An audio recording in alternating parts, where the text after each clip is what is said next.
Hi all, ako si Pauline. Gustong pumayat pero ang sipag kumain. A day in my life as a call center agent. So, good morning.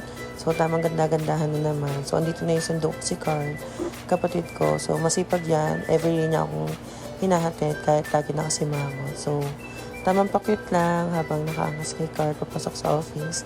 Then, hinatid niya kasi ako everyday pagpasok sa office.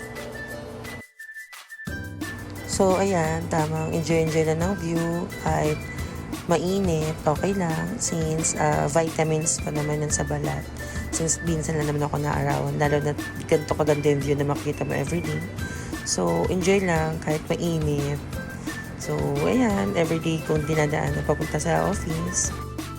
So, ayan na nga pala yung pinapasukan kong office. So, dito ako sa Allianz Synergia, dito sa may Seneca World. So, outfit check muna guys. Kahit late na, pak, it's better than late than absent.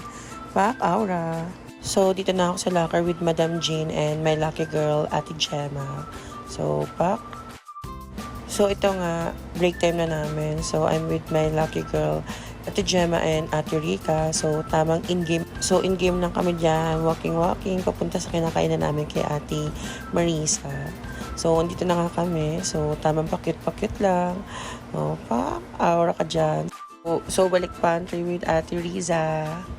So, ito guys, 15 minutes break namin yan. So, tamang break time lang, tamang chikahan, palipas oras, pampaubos oras.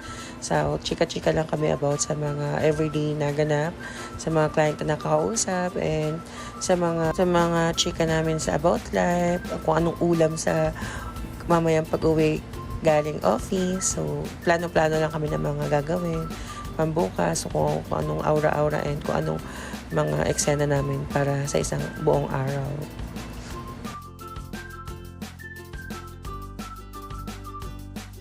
So, ito, uwian na namin. So, tamang ayos-ayos na ng onte bago umuwi. So, tamang paalaman lang. Then, hintayan ng mga kasama with my lucky girls.